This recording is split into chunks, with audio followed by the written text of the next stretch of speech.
کسی شیعہ نے مناظرہ کیا تھا محدث اعظم کچھوچوی رحمۃ اللہ علیہ سے، تو اس نے یہ پوچھا کہ کون سا مذہب پرانا ہے سب سے، تو کہا سنی مذہب پرانا ہے۔ کہا سنی وہ ہے جن کو اہل سنہ و جماعہ کہا جاتا ہے۔ حضور نے ایک معیار، ایک کسوٹی بتائی، کون جنت میں جائے گا پوچھا گیا تو حضور فرماتے ما انا علیہ و اصحابی، جس طریقے پر میں ہوں اور میرے صحابہ قائم ہیں، جو اس طریقے پر قائم ہے بس وہ جماعت جنت میں جانے والی۔ اب سنیے، حضور کے طریقے کو کیا کہا جاتا ہے؟ کیا کہا جاتا ہے؟ سنت۔ سنت کہتے کسے؟ حضور کے طور طریقوں کو، حضور کے اعمال کو، اور صحابہ کو جماعت کہا جاتا ہے۔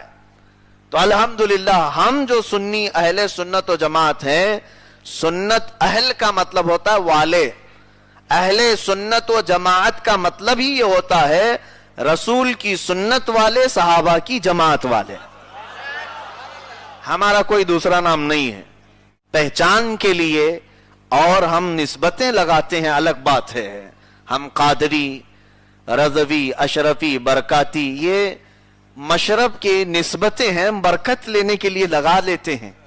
جس طرح خاندانوں کے بھی نام ہوتے ہیں، شیخ ہیں، پٹھان ہیں، سید ہیں، یہ نسبت اپنے آپ کو الگ تمیز کرنے کے لیے لگا لیے جاتے ہیں۔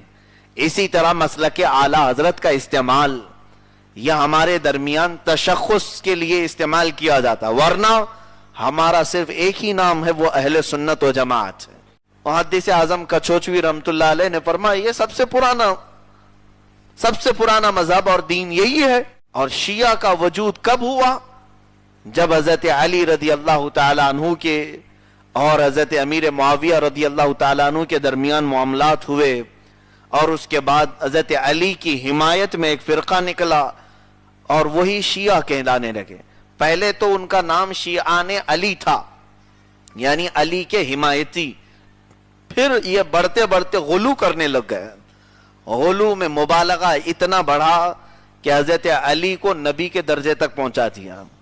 بلکہ ایک فرقہ تو اس میں ایسا ہے کہ ثانیہ شیعہ میں جو حضرت علی کے الوہیت کا بھی قائل ہے، یعنی یہی خدا ہے، حضرت علی کے خدا ہونے کے بھی وہ قائل ہیں۔ بہرحال اس میں مبالغہ بڑھتا گیا، لیکن آئے کہاں سے؟ حضرت علی کے بعد خارجی، یہ سب سے پرانے فرقوں کی بات میں کہہ رہا ہوں، یہ آئے کہاں سے؟ حضرت علی رضی اللہ تعالیٰ عنہ کی خلافت کے بعد۔ پھر رافضی ایک فرقہ ہے، حضرت زید رضی اللہ تعالیٰ عنہ، ان کے زمانے میں شروع ہوئے۔ مرجیہ ایک فرقہ ہے، قدریہ ہے، اور جہمیہ ہے، جبریہ ہے۔ یہ فرقے زمانہ جیسے جیسے بدلتا گیا، الگ الگ فرقے آتے گئے، نئے نئے مسائل لے کے آتے رہے۔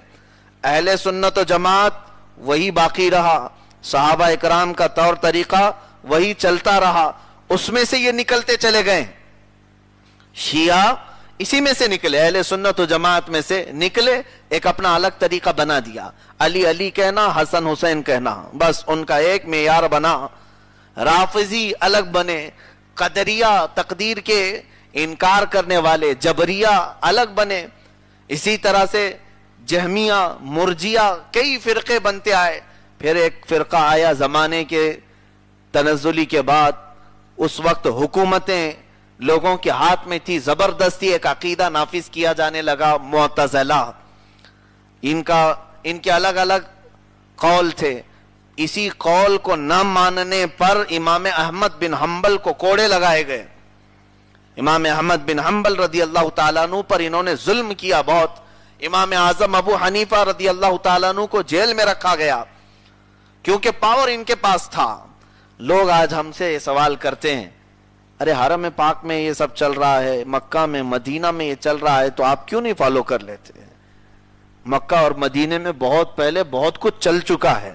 ہمارے لیے دلیل کہیں سے چلنا نہیں، ہمارے لیے حضور نے دلیل صرف یہی دی ہے جو میرے طریقے پر ہو اور میرے صحابہ کے طریقے پر۔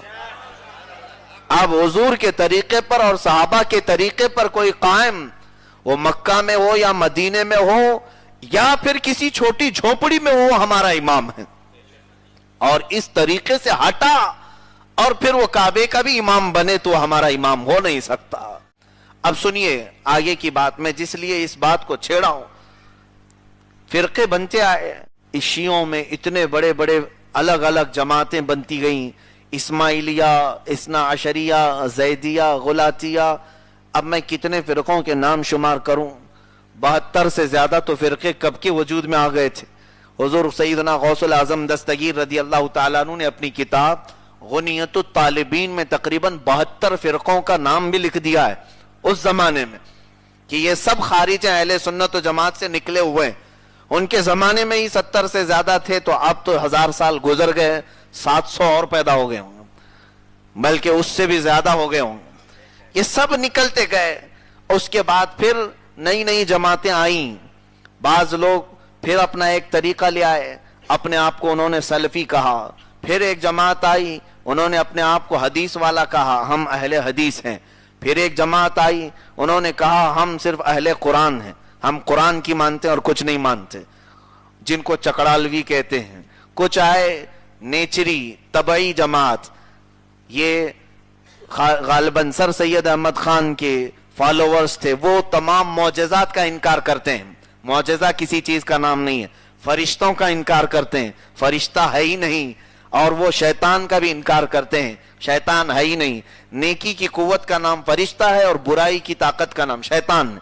तो उन्होंने पूरी तफसीर को तोड़ मड़ोड़ करके रख दिया है, मौजज़ों का इनकार। तो ये फिरका वजूद में आया। नेचरियत कितने ऐसे बनते गए, लेकिन निकले किस में से? अहले सुन्नत व जमात में से।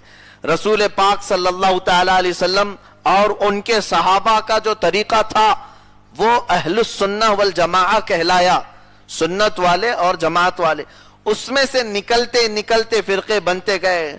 फिर उसमें से बढ़ते हुए बाद में एक जमात निकली जिन्होंने अपना नाम वहाबिया रखा, कुछ एक जमात निकली उन्होंने अपना नाम देवबंदिया रखा, अपने अपने उन्होंने नाम रखे। दारुल उलूम देवबंद जो हिंदुस्तान में उत्तर प्रदेश के एक इलाके में वाक़े है, उस मदरसे में पढ़ने वाले या वहां के तरीके को फॉलो करने वालों को देवबंदी कहा जाता है। अच्छा मियाँ, ये मदरसा कब बना, इसकी तारीख क्या है? ये मदरसा तकरीबन आजादी से कुछ साल पहले बना, यानी ले दे करके इसकी 150 साल पुरानी तारीख भी नहीं है। और उसके अलावा वहाबियत के बारे में अगर मैं आपको बता दूं, शेख मोहम्मद बिन अब्दुल वहाब नजदी अरब में एक ऐसा शख्स था जिसने तालीम हासिल की यहूदियों के हाथ में, और अरब में आकर उसने अपना एक नया तरीका ईजाद किया और जितने मुसलमान थे उस जमाने में औलिया, उन सबको काफिर कहना शुरू किया। मज़ारात को उसने खत्म करवाने का ऐलान किया, फतवे जारी किया। तो नया एक फितना शुरू हुआ। तो ये कब हुआ? मोहम्मद बिन अब्दुल वहाब नजदी की अगर आप तारीख पढ़ेंगे, इसकी तारीख भी सिर्फ 150 साल पुरानी है, 150 साल पुरानी है। तो अब पता ये चला कि वहाबी उसको कहते हैं जो इब्ने अब्दुल वहाब की पैरवी करते हैं, जो 150 साल पुराना है। देवबंदी उसे कहते हैं जो दारुल उलूम देवबंद को या उनके तरीके को फॉलो करते हैं, जिसकी तारीख 150 साल पुरानी है। लेकिन अल्हम्दुलिल्लाह प्यूरिटी जो है आज तक सुन्नियों में बाकी है, जिसको अहले सुन्नत व जमात कहा जाता है। यह अल्लाह का फजल एहसान नहीं है तो और क्या है कि अल्लाह और उसके रसूल सल्लल्लाहु अलैहि वसल्लम का बेपनाह करम और एहसान हम पर, कि जो सहाबा की जमात का अकीदा था आज तक आप उसी अकीदे पर बरकरार हैं। अजीजा ने गिरामी, बाज बातें ऐसी हैं जिसको लोग ये समझते हैं कि इख्तिलाफी बातें करते हैं।